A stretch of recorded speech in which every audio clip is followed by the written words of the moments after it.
Hello, how you doing? And welcome back to the channel. The game of the weekend in the Six Nations this weekend, France against Scotland. I think we would all agree on that one, happening in Paris on Sunday. So this video is all about looking ahead to that. The teams have been announced today on Friday, so I'll do a little bit of team news, few bits and bobs to get into there, but also just more generally, some key points from both of these teams, some observations that I've made throughout the opening couple of rounds of the Six Nations, really, and where I think this game might be won or lost. So as always, do drop a comment down below on how you see this game panning out. In particular, if you're a Scotland fan, can you see your side going 3 from 3, from doing a job on France in Paris and set up what would be a huge game at Murrayfield against Ireland? That'd be super, super exciting. We'll wait and see. So drop a comment down below, like the video, and also subscribe to the channel as well. That's enough of me rambling on though.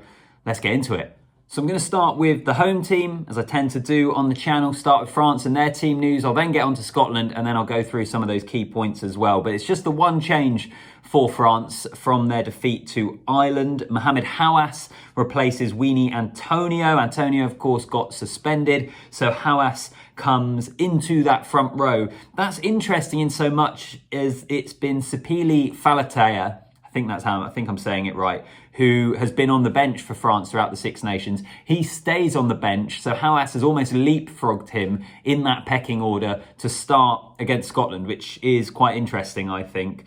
Also, it's kind of funny that Hawass comes back in because many of you may well remember back in 2020, the first thing that came to my mind was Hawass was the French player that punched Jamie Ritchie in the head, got a red card at Murrayfield. Scotland then came from behind to beat France and ended France's hopes of winning the Grand Slam. So I don't know, a chance of redemption for Mohamed Hawass perhaps, but he is the man that comes into that front row. So I'll just run through the starting 15 for the French. So you've got Bailly, Marchand and Hawass, Flamand and Willemse in the second row, and then Jelonch, Ollivon and Aldry the back row. Dupont and Untermack the half-backs, with Mofanar and Ficou continuing in the centres, and then it's a back three of Dumortier, Penaud and Ramos. So not a huge amount of team news for the French, which is in itself interesting. Fabien Galthié might have been tempted to shuffle his pack after that defeat to Ireland, but I guess it's a reflection of the fact that he knows this is a good team. He knows that his players are still a really good unit despite that relatively heavy defeat in Dublin to Ireland. So he's backing them to go out and right the wrongs. And I think it's really important that France do that. They haven't lost back-to-back games under Fabien Galthié since back in 2021, which is when they lost to Scotland at home at the end of the Six Nations, and then they lost away to Australia in the first game of their summer series. And I think that was the Scotland game when Scotland went to the Stade de France, and it was behind closed doors. So almost a little bit of a similar thing to what I'm saying before I was saying ahead of the Twickenham game for Scotland, where their last appearance there, they'd won at Twickenham, but there were no fans there. Same thing again here with the Stade de France. Can they go to Paris with a crowding? Because I think it's a completely different task, and get the victory against France? Maybe. I'll get more onto that in just a moment. As for the Scotland team news, the big headline really is that Hamish Watson replaces Luke Crosby. Luke Crosby, who isn't named in the 23. You can put a comment down below. I have had a little look around. I've seen a few interviews with Gregor Townsend, and I don't know whether that's down to injury. I know he came off quite early, Crosby, against Wales, but I think he's been brilliant in the Six Nations. So if he isn't injured, which I'm presuming probably is, given the fact that he hasn't made the bench either. It's tough on him because I've been really, really impressed with him. It was a big deal that Hamish Watson hasn't played in the first 2 rounds of the Championship. He was recovering from a head injury. He's been playing his club rugby. But Crosby came in and did a really, really good job, I thought. So he doesn't make it. Also a 6-2 split on the bench for Scotland. Sam Skinner replaces Chris Harris, so they've lost one of their backs replacements. And that's not something Scotland do all that often. And I think is a complete reflection of what they're expecting from France. France have gone for a 6-2 split on the bench. I know they've got Macalou, who can come on and play on the wing. Interestingly, actually, those interviews I mentioned I did see of Gregor Townsend, is he said that they have some forwards that they think could be deployed in the back line if they happen to have a game where they get loads of injuries to the backs. That would be quite fascinating, I think, to see who comes in. I guess it would be maybe Hamish Watson could drop back into the centres or on the wing or something like that, and they bring someone into the back row. But that, I don't know if it happens, that would be quite fascinating. But it's not something Scotland do, a 6-2 bench split.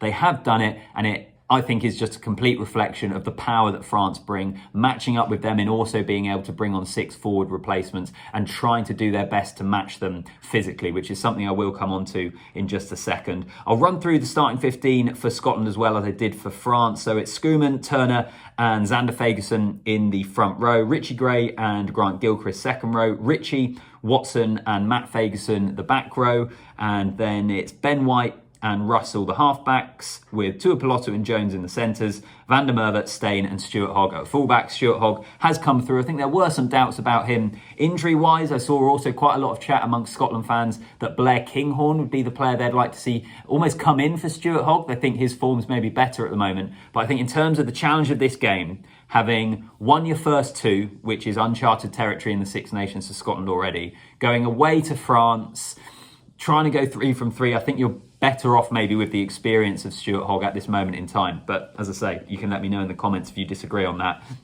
The final thing with the Scotland squad that I did want to mention, Ali Price is on the bench. He hasn't featured in the Six Nations yet, and he replaces George Horne, which again makes sense, I think, in terms of experience and wanting experience off your bench at scrum half for a game of this magnitude. I think it is quite harsh on George Horne, who's looked really, really good when he's come on, but I think you can understand why the decision's been made, even though I think quite a few Scotland fans might disagree with it.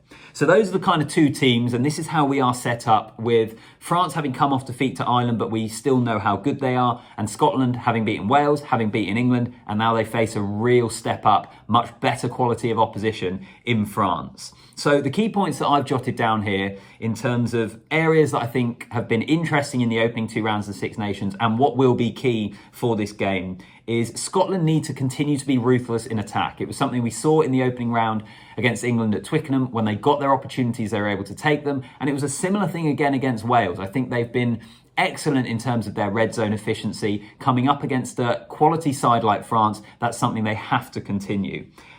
How do they deal with that step up in physicality and intensity as well? Mentioned it already. They've kind of matched themselves up in terms of selection to be able to do this. But France are a much better side than England and Wales. They will be, I think, more powerful, more cohesive. And there have been moments in both the England and the Wales games where Scotland have allowed their opponents opportunities. We saw that with the way that England were able to kind of come back into the game after going behind early, take the lead, and then ultimately Scotland did a brilliant job in coming back and winning that game. And we did see it against Wales as well, where it was quite a tight test. Wales again had opportunities in the 22 and were pretty wasteful really with the chances they had. I think if they give France that sort of opportunity, it could be a very different story, because I think France will be more ruthless than England and Wales were. So that's something they have to limit the opportunities of the French, and I think that stems from being able to match them, at least match them physically and with intensity. It's going to be a fascinating test match. I absolutely can't wait. Also, the bench is obviously going to have an impact with that 6-2 split.